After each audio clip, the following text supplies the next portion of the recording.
एक ऐसी हकीकत में जो समझने से इनकार कर देती है और इंसान को अक्सर इनकार, डिनायल में जीना सिखा देती है। डीमन किंग के सामने जो सच खड़ा था, उसे नजरअंदाज करने के अलावा उसके पास कोई रास्ता ही नहीं बचा था। वो सदमे में पत्थर की तरह खड़ा था, क्योंकि उसकी काली लपटें, जिनका वो हमेशा घमंड करता था, हीरोज की स्किन को एक खरोंच तक नहीं दे पाई। दर्द और कड़वाहट के साथ उसके दिमाग में एक सवाल बार बार गूंज रहा था। एक छोटे से हीरो की तलवार मेरी कठोर स्केल्स को चीरकर सीधे मेरे दिल में कैसे उतर गई? वो समझ ही नहीं पा रहा था कि क्या हो रहा है, जबकि वो खुद को हमेशा सबसे श्रेष्ठ मानता आया था। वो वही लड़का था जिसने डीमन किंग एकेडमी में फर्स्ट रैंक से प्रवेश किया था, एक एग्जेम्पलरी छात्र की तरह ग्रेजुएट हुआ था और खुद को पूरी निष्ठा से डीमन किंग स्टैंडर्ड की शिक्षा में समर्पित कर दिया था। ये स्टैंडर्ड सदियों पहले फर्स्ट एम्परर ने बनाया था। इसके अनुसार टावर बनाना, प्रिंसेस को किडनैप करना और इमोशंस एब्जॉर्ब करना, ये सब एक डीमन किंग की परंपरागत विरासत का हिस्सा थे। उसने इस स्टैंडर्ड को इतनी निष्ठा से फॉलो किया कि वो प्रिंसेस को किडनैप करके हीरोज को जानबूझकर रेस्क्यू के लिए ग्रो होने देता था। वो मानता था हीरो की एंगर और सौरो ही डीमन किंग की सबसे उत्तम भोजन है। हीरो को जल्दी मारना मूर्खता है। हीरो जितना ताकतवर, उतना ही स्वादिष्ट फीस्ट। स्टैंडर्ड उसे सिखाता था कि पहले हीरो को तैयार करो, फिर डिवार करो, और वही उसकी आस्था थी। अनगिनत चक्रों में प्रिंसेस किडनैप होती, हीरोज आते, ट्रेनिंग करते, रेस्क्यू करते, और डीमन किंग उनकी इमोशंस को हार्वेस्ट कर लेता। उसे लगता था वर्ल्ड डोमिनेशन अब कुछ ही समय की बात है। लेकिन आज वो खून में सना हुआ मिट्टी पर गिरा, चीख रहा था, मेरा अंत इतना अपमानजनक क्यों है भाई? वो इस बेतुकी हार को स्वीकार ही नहीं कर पा रहा था। हीरोज उसके सामने खड़े थे और घृणा से उसे देखते हुए बोले, ये डीमन और ये किंग्स सब एक जैसे कचरा है। हीरो व्यंग्य से बोला, केओस तुम लोग खुद फैलाते हो, फिर एक्टिंग करते हो जैसे शॉक्ड हो। इसका कोई जवाब डीमन किंग के पास नहीं था। हीरो ने सच्चाई बताई, प्रिंसेस को किडनैप करना असल में एक सिग्नल है, डीमन किंग एक्टिविटी स्टार्ट होने का, एक खुला इनविटेशन, ताकि हम आकर तुम्हें रोक सकें। हंसी उड़ाते हुए हीरो ने लॉजिक समझाया, ह्यूमन किंग को मारना सबसे बेवकूफी भरा प्लान है। अगर किंग गायब हो जाए तो लालची लोग खुद ही सिविल वॉर शुरू कर देंगे। इंटरनल केओस शुरू होते ही ह्यूमंस की हेट्रेड डाइवर्ट हो जाएगी और डीमन किंग इवॉल्व ही नहीं कर पाएगा। ये सब तुम्हारे स्टैंडर्ड के खिलाफ है। हीरो हंस पड़ा, गांव में मॉन्स्टर्स भेजते हो, हम ट्रेनिंग कर लेते हैं। टावर में घुसते ही फर्स्ट फ्लोर वीक मॉन्स्टर से भरा होता है, perfect grinding spot. Demon king दर्द में तड़प रहा था, क्योंकि हीरो ने अपनी स्वॉर्ड उसकी बॉडी से खींच ली थी।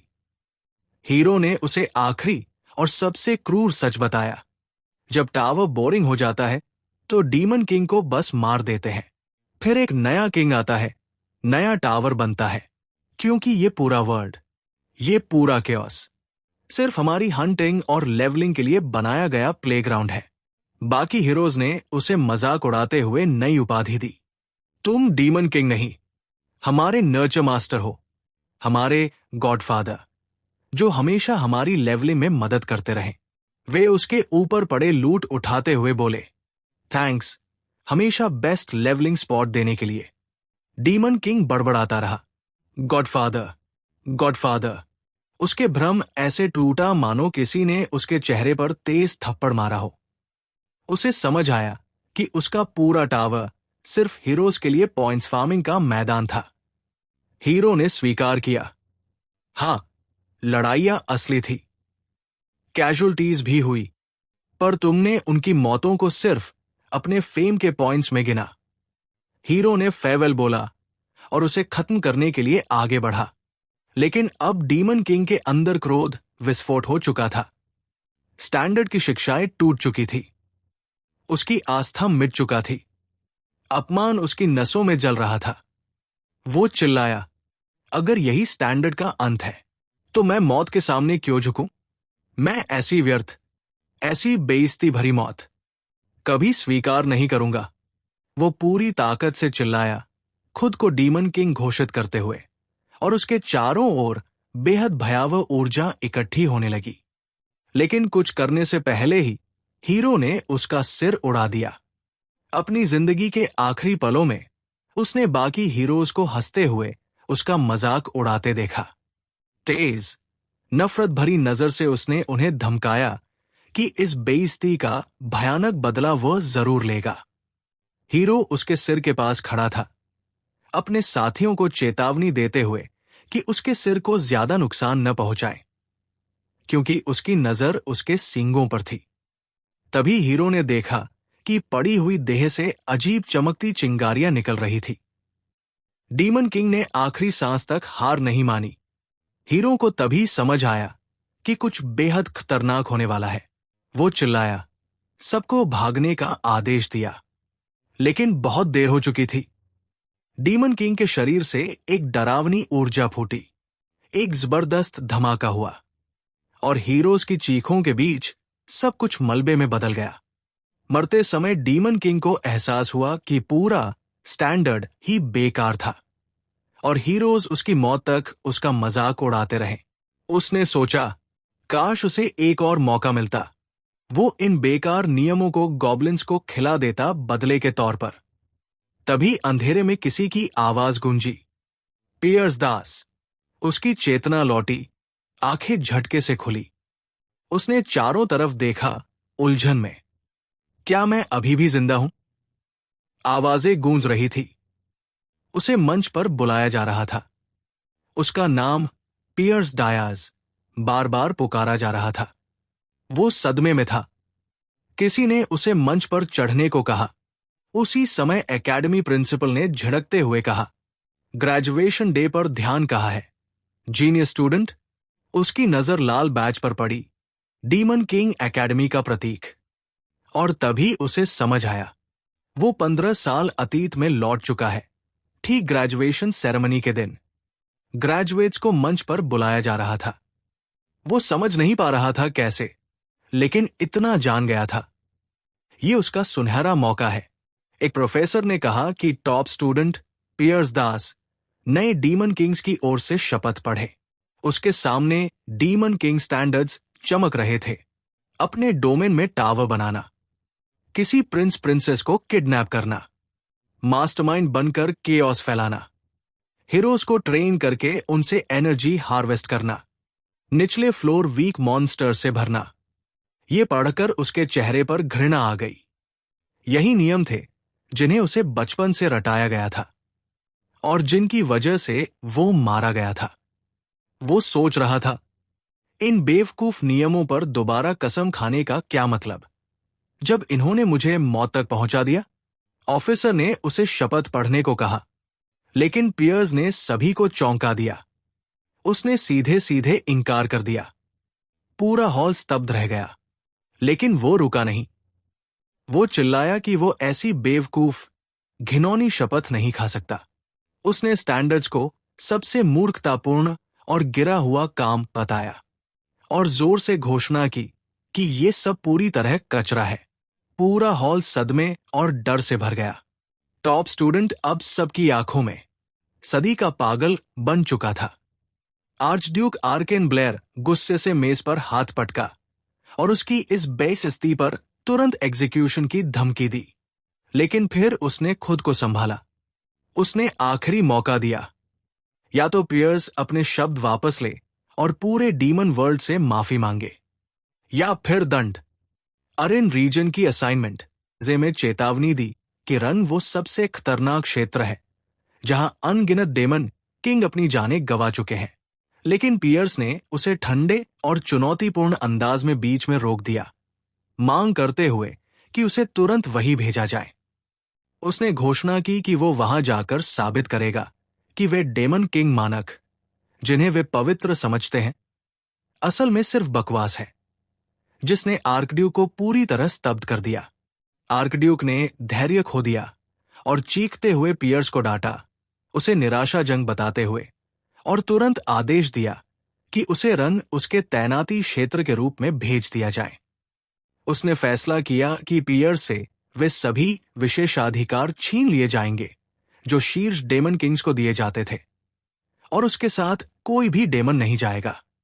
द्वार खुला उसे निगलने के लिए, इस कड़ी आज्ञा के साथ कि विजय पूरी होने तक उसे डेमन वर्ल्ड लौटने की अनुमति नहीं है। पोर्टल से गिरते हुए उसने अपने भाग्य को स्वीकार कर लिया, इसे उस अफरातफरी का स्वाभाविक परिणाम मानकर जो उसने पैदा की थी। उसी पल उसे एहसास हुआ कि एरिन वही जगह है जहां वे हीरो रहते हैं जिन्होंने उसकी पिछली जिंदगी में उसे मार डाला था। उसे याद आया कि समय पीछे जाने से पहले भी अपनी पहली जिंदगी में उसने एरिन खुद चुना था।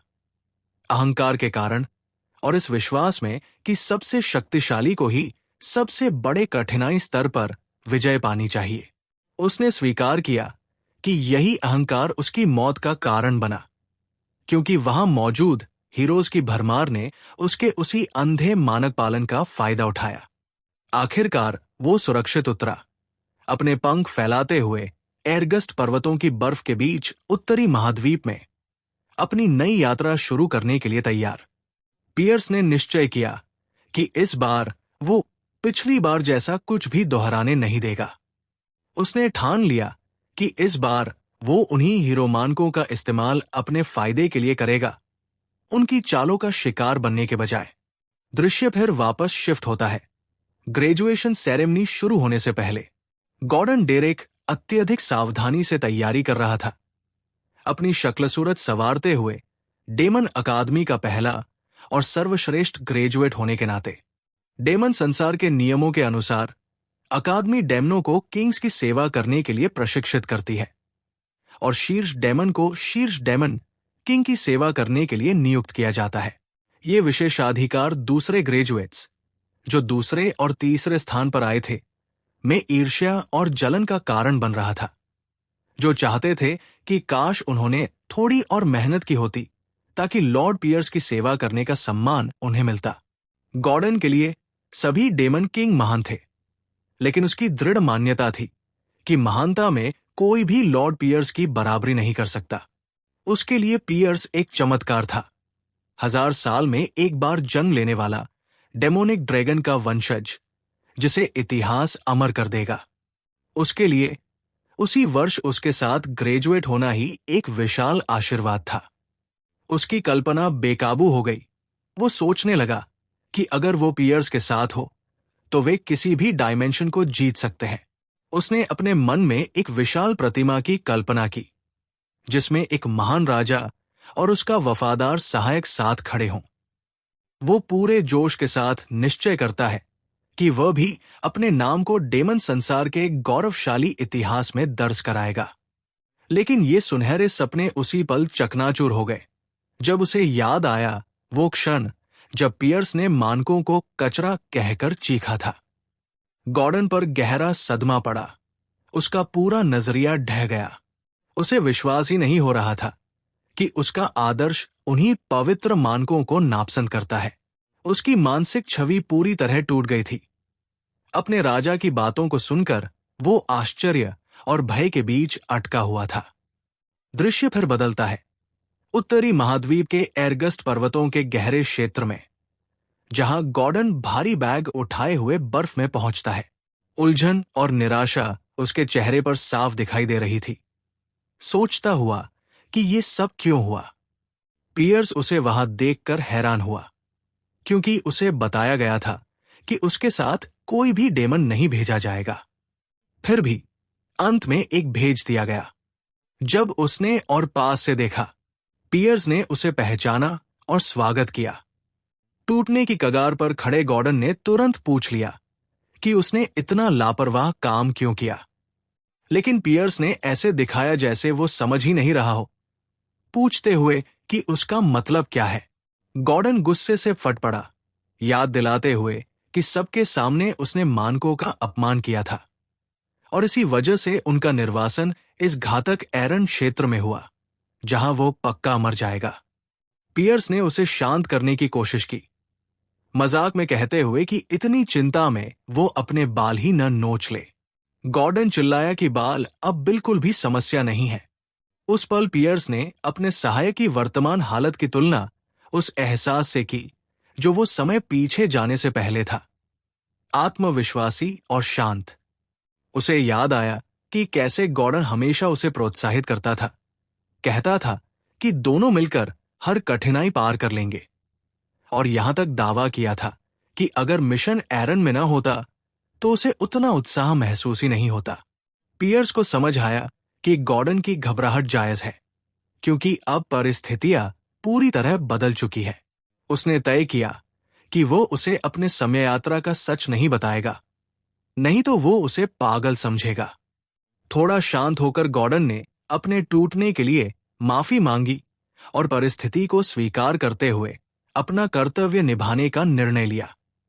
फिर वो दोबारा मानकों को पकड़ने लगा, याद दिलाते हुए कि पहला नियम कहता है कि टॉवर बनाना होता है, लेकिन उसने जोर देकर कहा कि टॉवर छुपा हुआ नहीं होना चाहिए या ऐसे कठोर वातावरण में नहीं होना चाहिए जहां हीरो पहुंच ही न सके। चिंता के साथ उसने बताया कि उनका वर्तमान स्थान ऊंचे पहाड़ों और शक्तिशाली राक्षसों से घिरा है, जहां इंसानों का पहुंचना लगभग असंभव है, इसलिए उन्हें जगह बदलनी चाहिए। पियर्स ने प्रस्ताव को ठंडे स्वर में खारिज कर दिया, घोषणा करते हुए कि टॉवर यही बनेगा। उसने टॉवर का बीज निकाला और जमी हुई भूमि में लगा दिया, बताते हुए कि इसे बढ़ने के लिए डेमन किंग के रक्त की आवश्यकता होती है। गॉर्डन फिर घबरा गया, आरोप लगाते हुए कि वो मानकों का उल्लंघन कर रहा है और डेमन किंग की रेपुटेशन को मिट्टी में मिला रहा है। पियर्स ने ठंडे लहजे में जवाब दिया कि उसने कभी वादा ही नहीं किया कि वो उन कानूनों का पालन करेगा। भीतर से पियर्स समझ रहा था कि गॉर्डन की नाराजगी स्वाभाविक है। डेमन के लिए गहराई तक उकेरी गई सिद्धांतों को नकारना मुश्किल होता है। उसने न्यायोचित ठहराया कि जब तक कोई डेमन मृत्यु या उतना ही चरम अनुभव न झेल ले, वो मानकों को नकार ही नहीं सकता, क्योंकि वे उसकी पहचान का हिस्सा होते हैं। पियर्स ने अपना हाथ काटा और गॉर्डन को ध्यान से सुनने को कहा, जोर देते हुए कि डेमन किंग मानक कचरा है, विशेष रूप से एरन क्षेत्र के संदर्भ में। उसका रक्त टॉवर के बीज पर गिरा, उसे सक्रिय करते हुए। बीज ने तुरंत प्रतिक्रिया दी, एक लाल किरण निकली और एक जादुई चक्र बना। पियर्स ने समझाया कि एरन इतनी संख्या में हीरो से भरा हुआ है कि उसे शब्दों में बयां नहीं किया जा सकता। टॉवर ने उपयोगकर्ता की पहचान की प्रक्रिया शुरू की, black flame demonic dragon clan के पियर्स डास, और टॉवर प्रकट होने लगा। पियर्स ने गॉर्डन को कड़वी सच्चाई बताई कि इंसानों ने अनगिनत टॉवर नष्ट करने के बाद समझ लिया कि वे कैसे काम करते हैं, और डेमन किंग मानकों को एक हथियार की तरह इस्तेमाल कर लिया।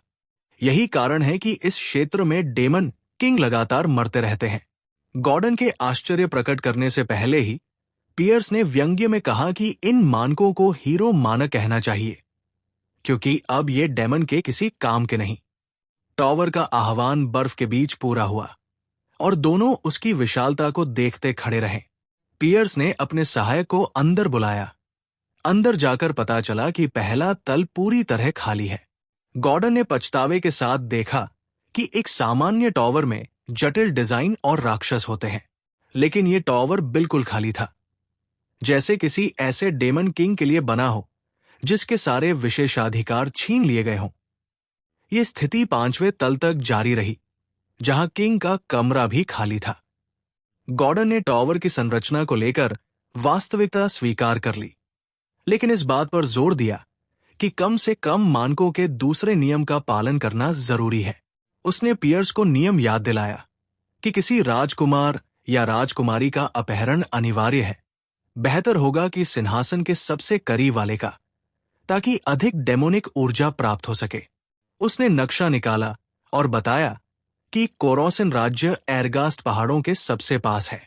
पूरे जोश के साथ उसने सुझाव दिया कि उन्हें उत्तराधिकार में सबसे उच्च दर्जे वाली राजकुमारी का अपहरण करना चाहिए, ताकि राज्य का क्रोध और दुख अवशोषित करके शक्ति बढ़ाई जा सके।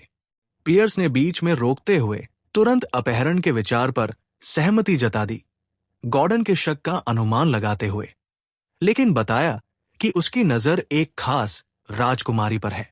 गॉर्डन उत्साहित हो गया और मदद की पेशकश की, लेकिन पियर्स ने आदेश दिया कि वो टॉवर की रक्षा करे, कारण देते हुए कि राजा का निवास खाली नहीं रह सकता।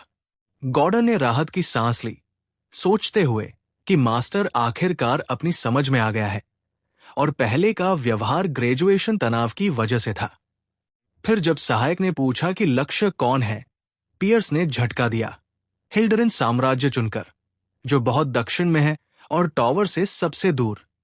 पियर्स एक दूरस्थ महल की खिड़की तक उड़ गया और अपने लक्ष्य को पहचाना, 13वीं राजकुमारी, जिसकी मौजूदगी सबसे कम थी और प्रभाव सबसे कमजोर।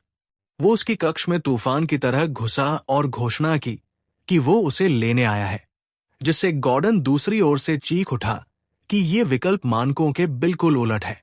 राजकुमारी ने आश्चर्य के साथ उसकी ओर देखा, सोचते हुए कि ये कौन है। पियर्स ने ठंडे स्वर में बताया कि वो डेमन किंग है और उसे अपहरण करने आया है। लेकिन राजकुमारी ने हल्की, लगभग अनुचित सी हंसी दी, बिना किसी डर के। उसने साहसपूर्वक और चुनौती देते हुए पूछा कि क्या वो सच में सोचता है कि वो उसे संभाल पाएगा। पियर्स को ये अजीब लगा। क्या वो डेमन किंग्स को मजाक समझती है? उसने पूर्ण आत्मविश्वास से कहा कि बेशक वो कर सकता है। इसी पल राजकुमारी ने तुरंत आत्मसमर्पण कर दिया, कहते हुए कि वो अनुमति देती है कि वो उसे ले जाए, जिससे पियर्स स्तब्ध और हैरान दोनों हो गया। पियर्स ने असहजता से पूछा कि वो क्या चाल चल रही है। राजकुमारी ने शांतिपूर्वक इनकार किया, तार्किक रूप से पूछते हुए कि जब उसे पता ही नहीं था कि वो आ जाएगा, तो वो जाल तैयार कैसे कर सकती थी। पियर्स ने माना कि उसका तर्क सही है, लेकिन उसका बेचैन एहसास नहीं गया। राजकुमारी ने उसकी सोच को रोकते हुए हाथ बढ़ाकर कहा कि चलो। वो उसे उठाकर टॉवर की ओर उड़ गया। वहां पहुंचते ही गॉर्डन ने उत्सुकता और चिंता के साथ स्वागत किया। पियर्स ने आदेश दिया कि राजकुमारी को चौथी मंजिल के कोने में रखा जाए, किसी कोठरी में नहीं, क्योंकि उसने प्रतिरोध नहीं किया और वो थोड़ी नरमी दिखाना चाहता था। गॉर्डन ने सहमति जताई, फिर कहा कि उसके पास एक महत्वपूर्ण बात है। दृश्य चौथी मंजिल पर जाता है, जहां राजकुमारी अकेली बैठी थी। वो ठंडी, कठोर जमीन पर बैठकर फुसफुसाई कि वो सच में अपहरण हो चुकी है। वो खाली कमरे को देखने लगी। न तकिए, न कंबल, न सेवक, न बाग, कुछ भी नहीं जो महल में था। लेकिन इस सारी कमी के बावजूद उसके होठों पर एक रहस्यमयी मुस्कान आई, बुदबुदाते हुए कि स्थिति उतनी भी बुरी नहीं है। इसी बीच गॉर्डन अपने स्वामी को एक निमंत्रण दिखाता है, जो टॉवर ऑफ मॉन्स्टर्स से आया था। पियर्स ने एक्सप्लेन किया कि ये एक वेलकमिंग पार्टी थी नए डीमन किंग के लिए, लेकिन लोगों ने उस बात का मजाक उड़ाया। उनके हिसाब से ये बस एक पैथेटिक सा तरीका था उसे हरास करने का और उस पर पावर दिखाने का। पियर्स ने बताया कि डीमन किंग्स का प्राइड नॉर्मली उन्हें मिलजुल कर काम करने नहीं देता, लेकिन आरों की खतरनाक और अनप्रेसिडेंटेड कंडीशंस ने सबको मजबूर कर दिया कि वो अपनी ईगो छोड़कर एक दूसरे के साथ कोऑपरेट करें। पियर्स ने इनविटेशन एक्सेप्ट कर लिया, ये एक्सेप्ट करते हुए कि पहले उसने उन सबको इग्नोर किया था क्योंकि उसे लगता था वो वीक है, लेकिन अब उसे समझ आ गया था कि कम्युनिकेशन जरूरी है। जब पियर्स जंगल के बीच बने टावर ऑफ मॉन्स्टर्स के पास पहुंचा, तो वहां उसका स्वागत ड्रैक्सन ने किया, मॉन्स्टर डीमन किंग, जो 70 साल से वहां रूल कर रहा था। ड्रैक्सन अपने थ्रोन पर बैठा था, खून पकते गोश्त को बारबैरिकली डिवार करते हुए। उसने पियर्स को ऊपर से नीचे तक देखा और डिसमिसिवली बोला, तू ही है वो नया किंग जो ट्रेडिशंस का मजाक उड़ा रहा था? काफी अनइम्प्रेसिव लग रहा है। पियर्स ने कोल्ड टोन में जवाब दिया, लड़ना है क्या? बस रीजन बताओ बुलाने का। ड्रैक्सन ने सार्केस्टिक हंसी हंसी और बोला कि आर्चड्यूक आर्केन, जो एक पुराना और डेंजरस वैम्पायर है, ने ही उसे ऑर्डर दिया था पियर्स पर नजर रखने का। पियर्स ने सीधा मुंह पर इंसल्ट कर दिया। वो अनोइंग बूढ़ा वैम्पायर, उसका आरओ में एग्जाइल भी उसे खुश नहीं कर पाया लगता। ये सुनते ही ड्रैक्सन का गुस्सा फट पड़ा। गुस्से में भरकर उसने एक बड़ा सा मीट का टुकड़ा पियर्स की तरफ फेंका और हुक्म दिया, इसे चाट। अगर चाट लिया तो तेरी बदतमीजी माफ कर दूंगा। पियर्स ने उसकी बात को पूरी तरह इग्नोर कर दिया और रिटोरिकली पूछा, तुम्हें सच में नहीं पता मैं यहां क्यों आया हूं? ड्रैक्सन ने अपनी टिपिकल एरोगेंस में जवाब दिया कि वो जानता है। पियर्स ने डीमन किंग की सेक्रेट ट्रेडिशंस का मजाक उड़ाया है। पियर्स ने बीच में ही बात काट दी और याद दिलाया, उन्हीं ट्रेडिशंस के हिसाब से हम एक दूसरे को मार नहीं सकते, है ना? फिर पियर्स ने जमीन पर पैर पटका। पूरा फ्लोर क्रैक हो गया। ड्रैक्सन शॉक में जम गया। पियर्स ने ठंडी मुस्कुराहट के साथ पूछा, और तुम्हें लगता है मैं इन रूल्स को फॉलो करूंगा? ड्रैक्सन को उसी पल महसूस हुआ कि उसने पियर्स को बहुत अंडर एस्टिमेट कर दिया था। उसकी बॉडी से एक टेरिफाइंग ऑरा निकल रही थी। डर के मारे उसने स्टैमर करते हुए आर्चड्यूक का नाम लिया और प्रिंसेस किडनैपिंग की जिम्मेदारी का जिक्र किया। धमकी दी कि अगर पियर्स ने 1 महीने में रिपोर्ट सबमिट नहीं की तो उसकी अथॉरिटी छिन सकती है। पियर्स ने फिर उसे बीच में ही रोक दिया। कोल्डली बोला, मैंने सोचा था तुम यही बातें करोगे। और फिर रिवील किया, वैसे मैंने एक प्रिंसेस ऑलरेडी किडनैप कर ली है और वो मेरे टेस्ट के हिसाब से काफी परफेक्ट निकली। ड्रैक्सन पूरी तरह कंफ्यूज हो गया। पियर्स ने बिना पलटकर देखे टावर ऑफ मॉन्स्टर्स छोड़ दिया, ड्रैक्सन को शॉक की हालत में पीछे छोड़ते हुए। फिर वो आयरस्ट माउंटेन्स के अपने टावर में वापस लौट आया। गॉर्डन ने अपने मास्टर की तारीफ की कि उन्होंने एक डीमन किंग की ग्रेटनेस दिखाई, लेकिन पियर्स ने सब कुछ हल्का लेकर कहा कि जो हुआ वो इतना खास नहीं था और फिलहाल उसका अपोनेंट कुछ ज्यादा करने की हिम्मत नहीं करेगा। फिर भी पियर्स ने तैयारी की जरूरत पर जोर दिया और गॉर्डन को ऑर्डर दिया कि वो प्रिंसेस की कंडीशन चेक करे ताकि पता चले उसका कैसे फायदा उठाया जा सकता है। दिल के अंदर पियर्स दूसरे डीमन किंग्स के स्टांस को लेकर परेशान था। उसे रियलाइज हुआ कि अगर वो सब मिलकर उसके अगेंस्ट खड़े हो गए तो वो एक बड़ा ऑब्स्टिकल बन सकते हैं। उसने माना कि ट्रेडिशंस को मॉक करने के कॉन्सिक्वेंसेस उसकी एक्सपेक्टेशन से ज्यादा बड़े निकले, लेकिन फिर भी उसने सोचा कि अगर टाइम वापस भी आ जाए वो वही रास्ता चुनेगा, क्योंकि उसके लिए मर जाना बेहतर है बजाय उस कचरे के सामने झुकने के। इस बार उसका इरादा पूरी तरह से क्लियर था। वो अपनी फाउंडेशन बिल्कुल शुरुआत से खुद बनाएगा। उसे उम्मीद थी कि एक लॉरेन प्रिंसेस को किडनैप करके ज्यादा एनर्जी पॉइंट्स नहीं मिलेंगे, लेकिन वो सेफर ऑप्शन लग रहा था। पर अचानक जब उसने अपने पॉइंट्स चेक किए तो वो हक्का रह गया। पॉइंट्स 13,000 से ज्यादा थे। पूरी तरह से शॉक हो गया। उसी वक्त टावर ऑफ मॉन्स्टर्स से एक वीडियो मैसेज आया जिसे देखकर पियर्स हैरान हो गया कि अब क्या होने वाला है। वीडियो में ड्रैक्सन दिखाई दिया, पियर्स को नए डीमन किंग बनने पर कंग्रेचुलेट करते हुए। उसने कहा कि वो उनके बीच की पहली बुरी मुलाकात के बावजूद गुडविल के तौर पर एक गिफ्ट देना चाहता है। ड्रैक्सन ने माना कि आरओ में पियर्स की अचीवमेंट्स आसान नहीं थी। उसने ये भी कहा कि वो सोच रहा है, क्या ट्रेडिशंस का मजाक उड़ाना सिर्फ एक कवर था किसी और बड़ी चीज के लिए? पियर्स को क्लियरली फील हुआ कुछ तो गड़बड़ है। तभी गॉर्डन हाफते हुए कमरे में घुसा, बिल्कुल डरा हुआ, चिल्लाते हुए कि 4th फ्लोर पर एक सीरियस प्रॉब्लम हो गई है। पियर्स तुरंत वहां गया और जो उसने देखा वो बिल्कुल अनबिलीवेबल था। जो फ्लोर पहले खाली और ठंडा हुआ करता था वो अब एक हसीन गार्डन बन चुका था। फूल, बटरफ्लाइज, हर तरफ जिंदा हवा। पूरा फ्लोर नेचुरलाइज हो चुका था। उस जादुई गार्डन के बीच प्रिंसेस खड़ी थी, एलिमेंटल स्पिरिट से घिरी हुई। पियर्स को तब रियलाइज हुआ उसने एक मैजिकल टावर के अंदर एक कंप्लीट इकोसिस्टम क्रिएट कर दिया है। ये काम वही कर सकता है जो चारों एलिमेंट्स में मास्टरी रखता हो, और पूरे कॉन्टिनेंट में सिर्फ एक ही स्पिरिट एलिमेंटलिस्ट है जो ये कर सकता है। पियर्स ने उसे कॉन्फ्रंट किया, तुम 13th प्रिंसेस नहीं हो, है ना? प्रिंसेस ने मुस्कुराकर जवाब दिया कि उसे पहले से पता था कि पियर्स ने उसे एलेनस समझ लिया था। हैरान पियर्स ने पूछा, तो तुम असली में कौन हो? वो गर्व से बोली, मेरा नाम हिल्डरिन है और मैं हिल्डरिन किंगडम की पहली राजकुमारी हूं। शॉकिंग न्यूज फैल गया कि पहली प्रिंसेस को डीमन किंग ने किडनैप कर लिया है। हिल्डरिन किंगडम में राजा गुस्से से पागल हो गया, चिल्लाया, धमकियां दी और ऑर्डर दिया कि सबसे पावरफुल हीरोज और पूरी सेना को तैयार किया जाए ताकि प्रिंसेस एरॉन नैन को वापस लाएं और उस बेवकूफ डीमन किंग का सिर काट दिया जाए। इस पूरे क्योस के बीच प्रिंसेस पियर्स के पास वापस आई, उसे अपना पहला सवाल याद दिलाने, क्या तुम मुझे संभाल पाओगे? और अब यह बात क्लियर हो गई कि उसने वो सवाल क्यों पूछा था।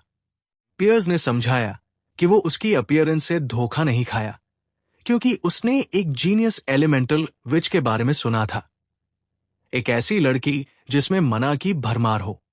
इतना ज्यादा मना छुपाना मुश्किल होता है, तो वो हैरान था कि उसने अपनी एनर्जी कैसे छुपाई। प्रिंसेस ने अपना हाथ उठाया और एक रिंग दिखाई, एक रॉयल एयरलूम जो मना को पूरी तरह कंसील कर देता है।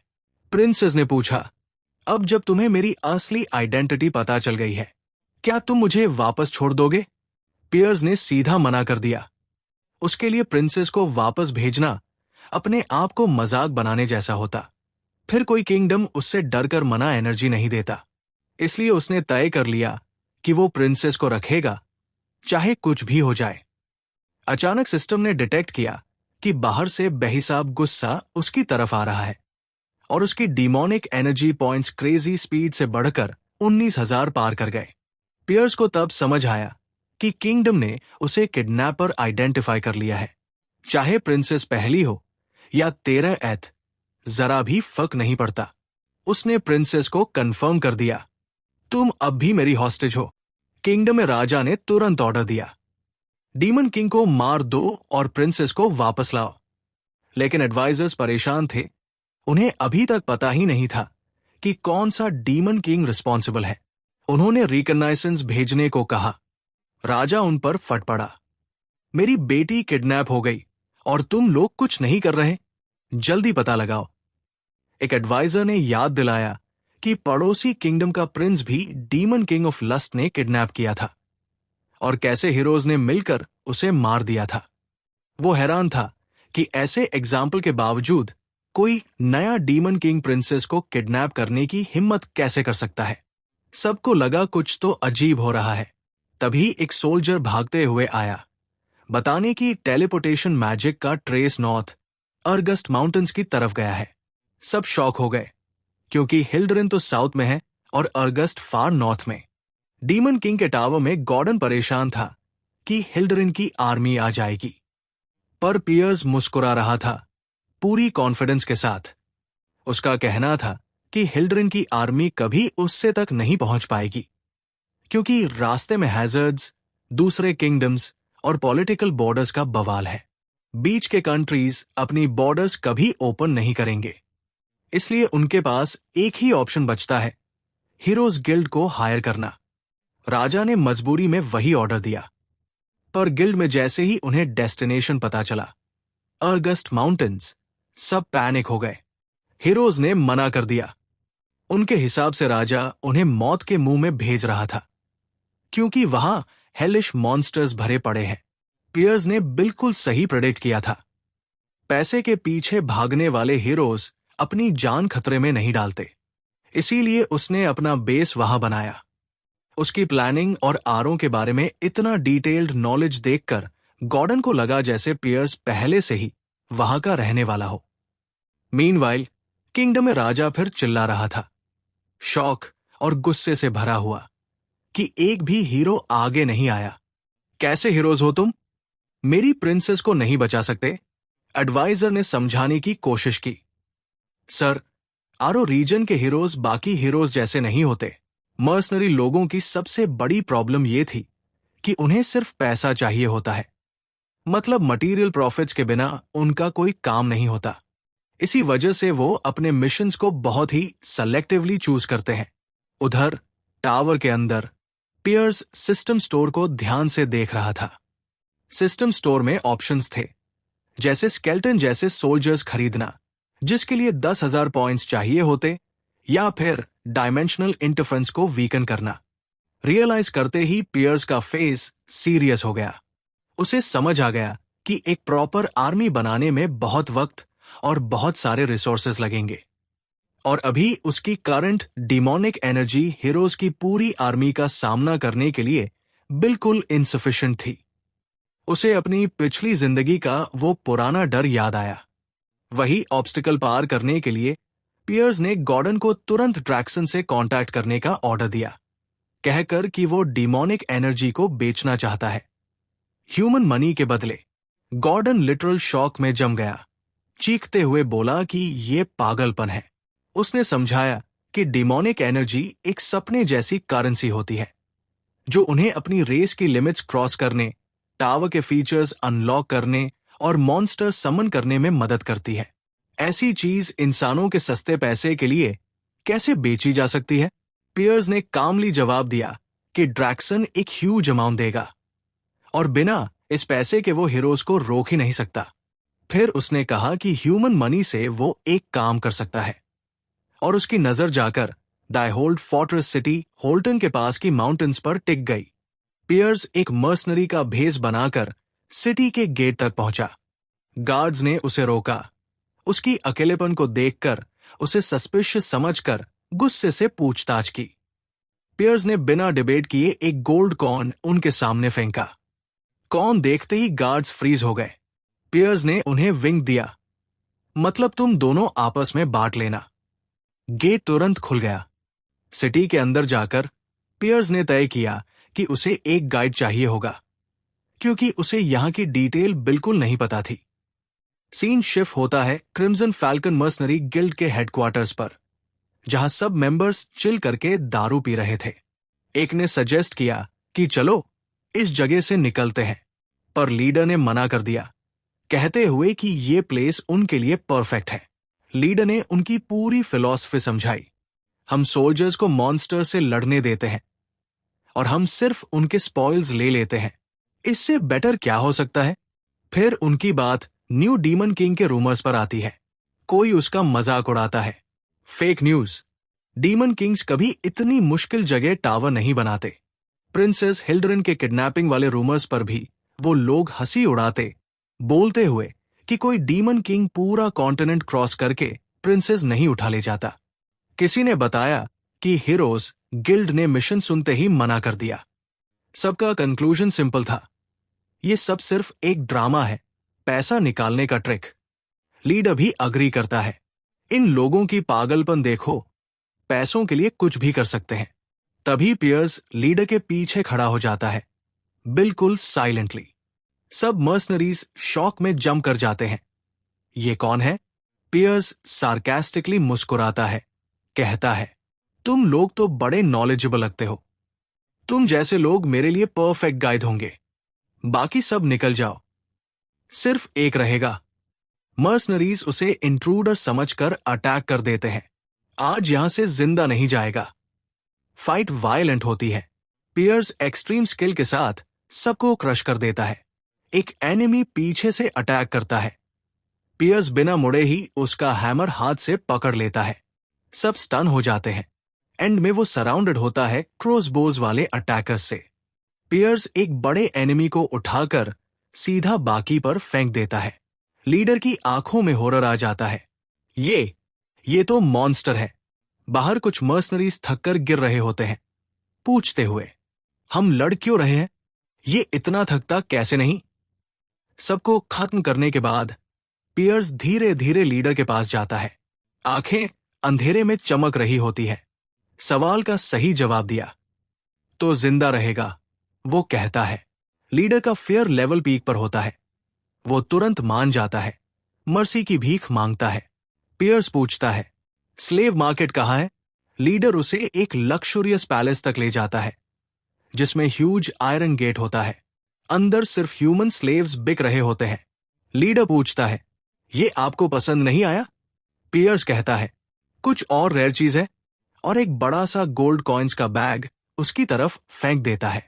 तुरंत लीडर का एटीट्यूड बदल जाता है और वो उसे मार्केट के दूसरे सीक्रेट सेक्शन की तरफ ले जाता है। रास्ते में पियर्स सोचता है, ये बंदा अपने साथियों के मरने के बाद भी इतना काम कैसे है?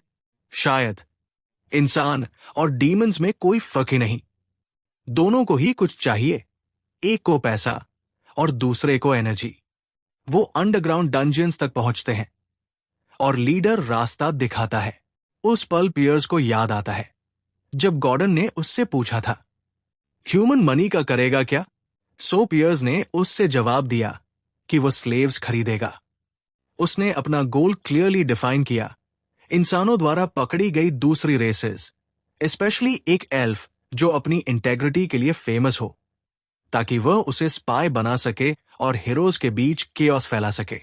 उधर हीरो हेलेन कारगिल किंगडम में पहुंच चुका था, जहां किंग ने उसका गर्मजोशी से स्वागत किया।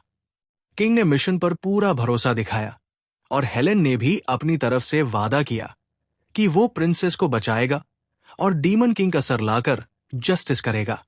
वापस स्लेव मार्केट में मर्चेंट ने पियर्स से पूछा कि वो किस टाइप के स्लेव्स चाहता है। पियर्स ने एक बंधे हुए एल्फ की तरफ उंगली की और बोला कि वो उसे खरीदेगा और पैसा मर्सनरी देगा। मर्सनरी शॉक हो गया और मना करने लगा, लेकिन पियर्स ने उसे एक डराने वाली नजर दी और वो तुरंत चुप होकर अग्री हो गया। पियर्स ने अपने कंपेनियंस को रूम से निकलने को बोला क्योंकि उसे कुछ चेक करना था। मर्चेंट ने वार्न किया कि एल्फ वाइल्ड हो सकता है, पर पियर्स ने कैजुअली बोला कि कोई नुकसान हुआ तो वो देख लेगा। पियर्स ने चेन्ड एल्फ को ध्यान से देखा, सोचा कैसे इंसानों ने एक इतनी नोबल रेस को इतना मिजरेबल स्लेव बना दिया। एल्फ ने पियर्स की डीमोनिक ऑरा फील की और हैरान होकर पूछा कि एक डीमन को एक एल्फ में इंटरेस्ट क्यों है। पियर्स ने उसे इंसानों के खिलाफ बदला लेने का मौका दिया। एल्फ ने एक्सेप्ट करना टेम्पटिंग माना, पर बोला कि वो ना ह्यूमंस पर ट्रस्ट करता है ना डीमंस पर। पियर्स ने कहा कि वो अलग है और एक डील ऑफर की, 50 साल की लॉयल्टी के बदले सिक्योरिटी और फ्रीडम। और 50 साल एक एल्फ के लिए कुछ नहीं होते। ये ऑफर उस बेइज्जती से कहीं बेहतर था जो वो झेल रहा था। पर एल्फ ने मना कर दिया, कहकर कि डीमंस वर्ल्ड ट्री को डिस्ट्रॉय करना चाहते हैं और एल्व्स उस ट्री की रखवाली करते हैं। तो वो एक ऐसे रेस पर ट्रस्ट कैसे करे जो उनका एग्जिस्टेंस ही खत्म करना चाहती है। पियर समझ गया कि एल्फ का पॉइंट सही है और एक एल्फ से मदद मांगना वैसे भी अजीब था।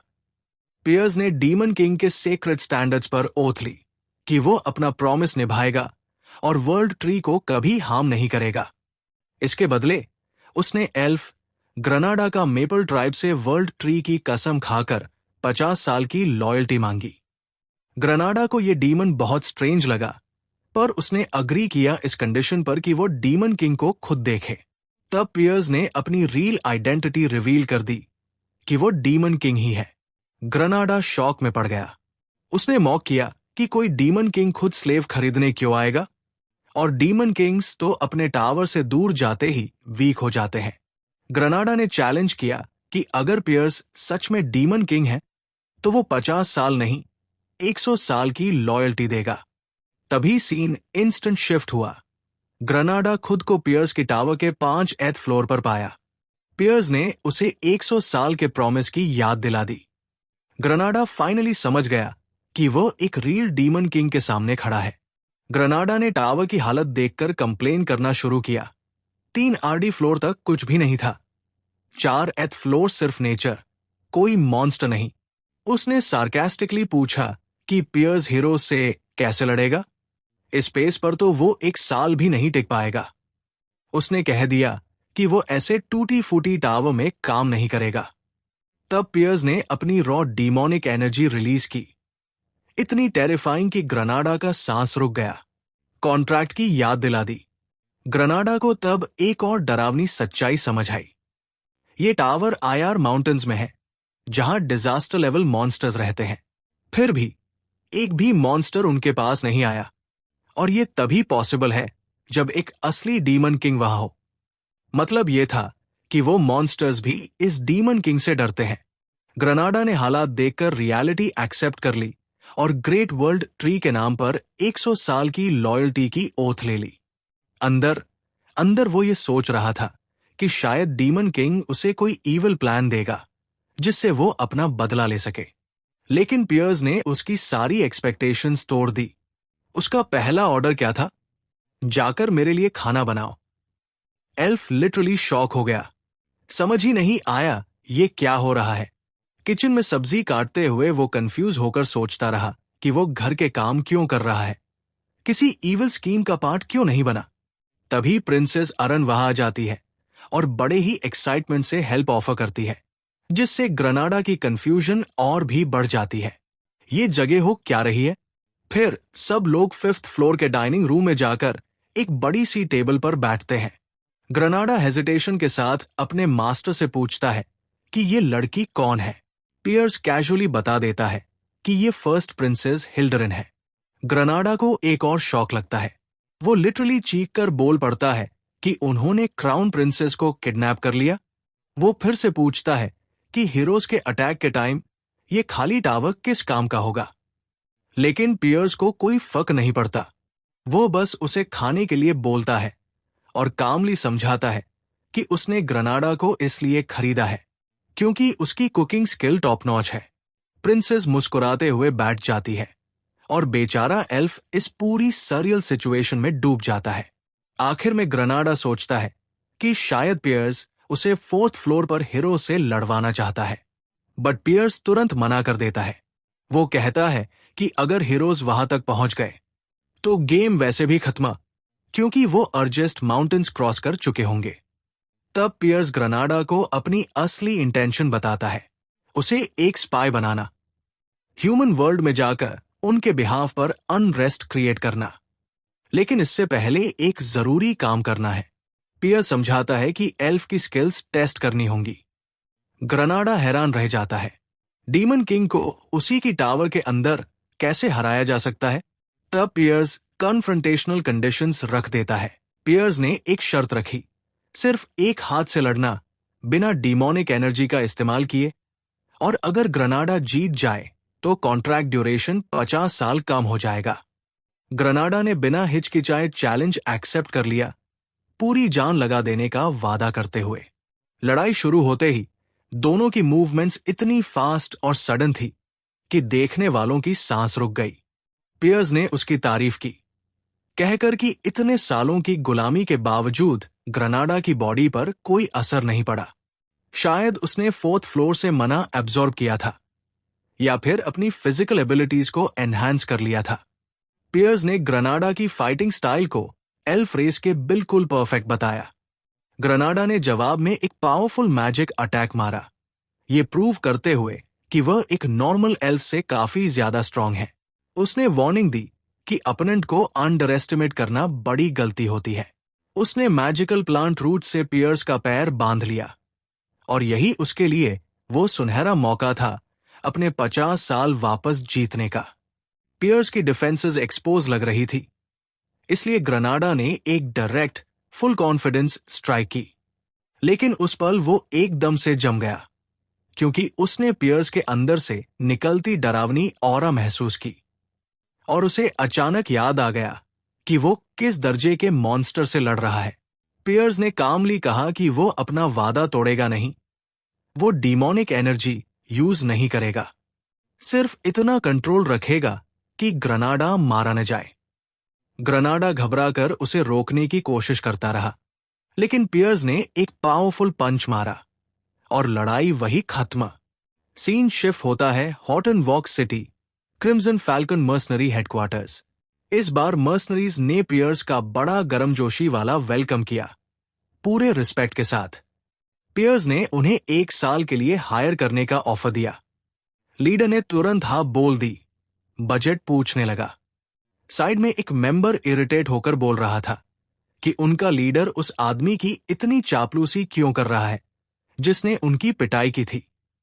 पियर्स ने एक भारी गोल्ड से भरी बैग उनकी तरफ फेंकी, एडवांस पेमेंट। मर्सनरीज ने तुरंत अपनी एटर्नल लॉयल्टी का ऐलान कर दिया, कहकर कि लॉयल्टी उनका असली ट्रेट है। पर लीडर अंदर ही अंदर सोच रहा था कि शायद इन लोगों को किसी और टीम से रिप्लेस कर दे। पियर्स ने ऑर्डर दिया कि ग्रनाडा को भी इनके ग्रुप में इंक्लूड किया जाए। अब वो उसका रिप्रेजेंटेटिव होगा।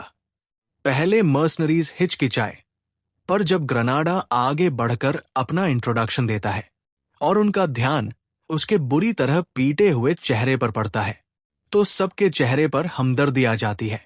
वो सब ग्रनाडा को गले लगा लेते हैं, क्योंकि उन्हें अपनी ही हालत याद आ जाती है जब पियर्स ने उनकी पिटाई की थी। पियर्स सोचता है कि ये मर्सनरीज दिखने में चाहे नॉर्मल हो, लेकिन ये आयरस्ट रीजन के प्रोफेशनल्स हैं। इन्हें रिप्लेस कर पाना आसान नहीं। और पूरे रीजन में सिर्फ एक ही हीरो था जिसने हिल्ड्रेन किंगडम की रिक्वेस्ट एक्सेप्ट की थी। हीरो हेलेन कारगिल, जिसने डीमन किंग ऑफ लस्ट को हरा दिया था। अब पियर्स ऑफिशियली उनका नया लीडर बनकर पहला मिशन अनाउंस करता है। हीरो हाईलैंड कारगिल के मैटर की इन्वेस्टिगेशन।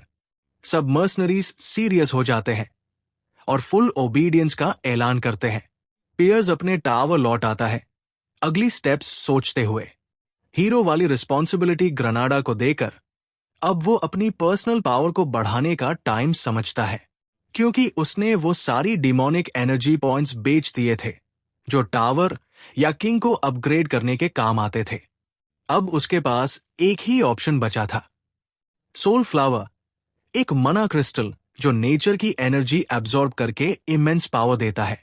पियर्स सोचता है कि आयर माउंटेन्स की जंगली अनटच्ड जमीन, पावरफुल मना स्टॉर्म्स और मॉन्स्टर्स की वजह से वहां के सोल फ्लावर्स बहुत प्योर होते हैं, एक तरह का हिडन ट्रेजर। गॉर्डन उसे वार्न करता है कि बिना प्रेपरेशन वहां जाना मतलब सुई को भूसे में ढूंढने जैसा है, और मॉन्स्टर्स तो मौका मिलते ही उस पर टूट पड़ेंगे। पियर्स कॉन्फिडेंट टोन में कहता है कि मॉन्स्टर्स तो वो संभाल लेगा, पर असली प्रॉब्लम सोल फ्लावर्स ढूंढने की है, जो ऑलमोस्ट इम्पॉसिबल है जब तक किसी के पास एक एक्सलेंट मना डिटेक्टर न हो। उनकी बातचीत एक हल्की सी दस्तक से थम गई। प्रिंसेस अर्नन ने दरवाजा थोड़ा खोला और अपना प्यारा सा नीला स्लाइम पालतू सिर पर बिठाए हुए पूछा कि क्या वे लोग व्यस्त हैं। पियर्स और गॉर्डन उसे देखकर हैरान रह गए। प्रिंसेस खुशी खुशी दौड़ती हुई अंदर आई और वहां मौजूद एलिमेंटल स्पिरिट्स के साथ खेलने लगी, बिल्कुल बच्चों जैसी उत्सुकता के साथ। वो इतनी ज्यादा बोर हो रही थी कि उसने पियर्स को उसका किया हुआ वादा याद दिलाया कि वो चौथी मंजिल को अपनी मर्जी से सजा सकती है। पियर्स उसे देखकर दंग रह गया। उसने तो पहले ही पूरा फ्लोर अपनी पसंद से सजा दिया था। वो सोचने लगा कि ये लड़की आखिर कहां तक जाएगी, और कितना अजीब है कि कोई डेमन किंग की टॉवर को सजाने पहुंच गया है। प्रिंसेस ने शर्माते हुए मुस्कुराकर कहा कि उसने सोचा भी नहीं था कि उसे टॉवर से बाहर जाने की अनुमति मिलेगी, पर वो खुश थी कि वह देखने आई। अचानक पियर्स ने उसे अपनी बाहों में उठा लिया और कहा, कसकर पकड़ो। और इससे पहले कि वो कुछ समझ पाती, दोनों तेजी से आसमान में उड़ रहे थे। प्रिंसेस ने नीचे फैली दुनिया को देखते हुए आश्चर्य से आंखें खोल दी। अपहरण के कारण वो कभी ये दृश्य देख ही नहीं पाई थी। सूर्योदय, बादल, सब कुछ उसके लिए एक नई दुनिया जैसा था। वो धीरे से बोली, दुनिया कितनी बड़ी है। उसे अपना महल जीवन याद आ गया। हर दिन वही मैजिक ट्रेनिंग, वही पढ़ाई, वही नियम। एक उबाऊ सा चक्र, जैसे जिंदगी वही खत्म हो जाती हो। उसने पियर से कहा कि शायद वो पहली इंसान है जिसने एवरेस्ट पर्वतों के ऊपर से उड़ान भरी है। पियर्स को इस बात में कोई रुचि नहीं थी। उसने सीधा उसका ध्यान काम पर लगाया। प्रिंसेस ने कहा कि अगर वे इतना समय साथ बिताने वाले हैं तो वो उसे उसके नाम से बुलाएगी। पियर्स मान गया, मगर उसे अपनी शाही पदवी भूलने पर डांटा और चेतावनी दी कि यदि उसने स्पिरिट्स का उपयोग नहीं किया तो वो उसे भूमिगत कारावास में डाल देगा। अर्नन ने तुरंत माफी मांगी और अपनी जल व पवन स्पिरिट्स को खोज पर भेज दिया। पियर्स को लगा समय लगेगा, पर वो जानता था कि स्पिरिट्स तेजी से काम करेंगी। तभी अर्नन चीख कर बोली, मिल गया। पियर्स तुरंत नीचे उतरा। वहां कई राक्षस उस फूल के आसपास घूम रहे थे। उसने कहा, लगता है कोई हमसे पहले यहां पहुंच गया है। थोड़ी ही देर में राक्षसों का बड़ा समूह सामने आ गया। पियर्स ने समझाया कि ये राक्षस डेमन नस्ल के हैं, जो डेमन वर्ल्ड छोड़कर आए थे। उसने उन्हें डेमन किंग का आदेश मानते हुए फूल को न छूने और वहां से चले जाने को कहा, लेकिन राक्षसों ने मना कर दिया। क्रोध से भरे उन्होंने कहा, हम डेमन्स की बात नहीं मानते, हम तुम्हें मार देंगे। पियर्स हल्का सा हंस पड़ा, व्यंग्य भरे अंदाज में। गॉर्डन सही था। यह सोचना ही गलत था कि राक्षस तर्क से काम लेंगे। उसने तय कर लिया, ठीक है, अब सबको जलाकर राख बना देता हूं। युद्ध शुरू हो गया। राक्षस चीखते हुए पियर्स पर टूट पड़े, लेकिन पियर्स ने हर एक को आग की लपटों में भस्म कर दिया। एक राक्षस ने अपने समूह को आदेश दिया, पहले सबसे कमजोर को मारो, और सब अर्नन की ओर दौड़ पड़े। मगर पियर्स ने एक ही प्रचंड अग्नि प्रहार से उन सबको मिटा दिया। अर्नन चकित रह गई। उसने सुना था कि बुल ट्राइब के ऑक्स मिलकर ओगर्स तक को गिरा देते हैं, लेकिन यहां तो वे पियर्स के पास भी नहीं पहुंच पाए। फिर पियर्स ने अपनी विशाल डेमोनिक ऊर्जा छोड़ दी। तभी अर्नन को समझ आया कि ऐसी ऊर्जा की विनाशक शक्ति कैसी होती है। कुछ ही पलों में पूरा रण क्षेत्र खंडहर में बदल गया। पियर्स अकेला खड़ा था, चारों ओर गिरे शवों से घिरा हुआ। अर्नन को बर्फ में एक लाल चमकदार स्पिरिचुअल फ्लावर मिला, जिसमें जल और हिम तत्व थे। उसके मना को देखकर वो प्रभावित हो गई, पर पियर्स ने उसे लालच के खिलाफ चेतावनी दी। उसने कहा कि यदि वो ऐसे फूल ढूंढती रहेगी तो वो उसे एक दे देगा। ये सुनकर अर्नन की आंखों में चमक आ गई। वो उत्साहित हो गई, जिस पर पियर्स ने ताना कसते हुए कहा, इंसानों को तो बस इनाम से ही उत्साह आता है, लेकिन अफसोस, नन ने बहुत कोशिश की, थक जाने तक पूरे इलाके को छान डाला, लेकिन उसे कोई दूसरा फूल नहीं मिला। अंत में दोनों वापस पियर्स के टॉवर लौट आए, जहां पियर्स अरॉन के बारे में सोच रहा था। वो मन ही मन बड़बड़ाया कि शुरू में उसे लगा था कि ये लड़की टॉवर में आ जाना एक गलती है, लेकिन अब उसे समझ आने लगा था कि शायद अरॉन उसकी उम्मीद से कहीं ज्यादा काम की साबित हो सकती है। इसी बीच गॉर्डन ने बताया कि ग्रेनाडा से एक बेहद जरूरी संदेश आया है। ग्रेनाडा ने सूचना दी थी कि हीरो हाईलैंड कारगिल और बाकी 32 हीरोज राजधानी से निकल चुके हैं, लेकिन हैरानी की बात यह थी कि वे एरगवेस्ट पर्वतों की ओर बिल्कुल नहीं जा रहे थे। वे वही हीरो रूट चुन रहे थे, छोटे छोटे गांवों में जाना, ग्रामीणों की क्वेस्ट पूरी करना, टीम बनाना, लेवल बढ़ाना, बिल्कुल क्लासिक हीरो जर्नी की तरह। गॉर्डन ने पियर्स के सामने कई रणनीतियां रखी कि हीरोज की इस यात्रा को कैसे रोका जा सकता है, लेकिन पियर्स ने एक नजर डालते ही सारे प्लान एक तरफ फेंक दिए। फिर उसने एक ऐसा फैसला सुनाया जिसने गॉर्डन को पूरी तरह हक्का बक्का कर दिया। इस बार मैं हीरोज के रास्ते में एक भी राक्षस या बाधा नहीं भेजूंगा। उसने कहा कि आधे अधूरे अवरोध ही हीरोज को और मजबूत बनाते हैं, और इस बार वह उन्हें अपनी टॉवर की ओर आते समय बिल्कुल भी अनुभव EXP नहीं देना चाहता। पियर्स ने आदेश दिया कि यह संदेश तुरंत ग्रेनाडा तक पहुंचा दिया जाए, और साथ ही भाड़े के सैनिकों, मर्सनरीज को हीरोज के साथ भेजा जाए, ताकि उनका भरोसा जीता जा सके। गॉर्डन परेशान होकर बोला कि उनका मालिक कभी भी पारंपरिक तरीकों से काम नहीं करता, और टॉवर की मौजूदा हालत तो इतनी कमजोर है कि वो समझ ही नहीं पा रहा था। वे हीरोज को रोकेंगे कैसे? पियर्स ने उसे आश्वस्त किया, मैं टॉवर को मजबूत बनाऊंगा, एक ड्वार्फ की मदद से। इस बात पर गॉर्डन उछल पड़ा। उसके अनुसार एक इंसान, एक एल्फ और अब एक ड्वार्फ को टॉवर में रखना तो जैसे पूरे डेमन किंगडम का मजाक उड़ा देना था। लेकिन पियर्स ने उसकी चिंता को हल्के में टाल दिया। उसने बताया कि वो ड्वार्फ पर नहीं, ड्वार्वन मैजिक टूल्स पर भरोसा करने वाला है। और फिर पियर्स ने अपना असली शैतानी प्लान बताया। हीरोज हमेशा डेमन किंग के मानक सोचते हैं, पहली मंजिल पर कमजोर राक्षस। धीरे धीरे कठिनाई बढ़ती है, लेकिन इस बार जैसे ही हीरोज टॉवर की पहली मंजिल पर कदम रखेंगे, चारों ओर से दर्जनों जादुई तोपें उन पर फायर झोंकेंगी। गॉर्डन के हाथ खुद ब खुद सिर पर चले गए। उसे समझ आ गया कि इस स्तर की फायर पावर के लिए हीरोज बिल्कुल तैयार नहीं होंगे। वो हताश होकर बोला, ये योजना तो पूरे नियम कायदे से बाहर है। तभी वो अचानक डर से चीख पड़ा, मास्टर, एक और किडनैपिंग हो गई है।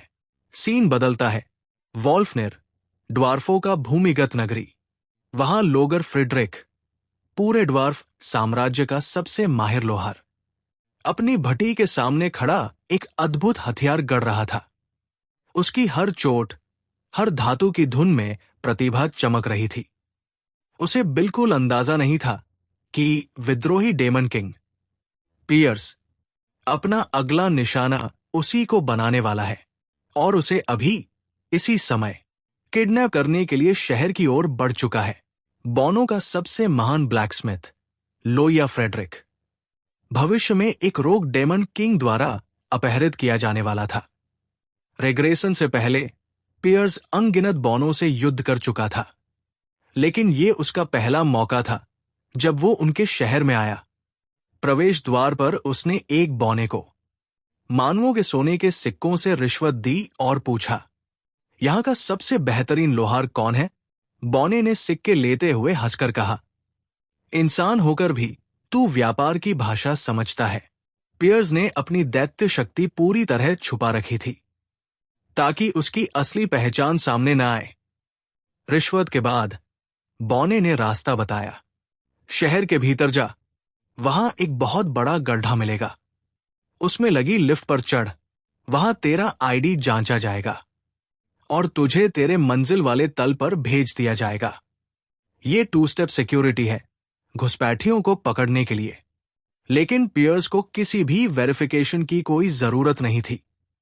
वो सीधे सबसे निचली मंजिल पर उतर गया।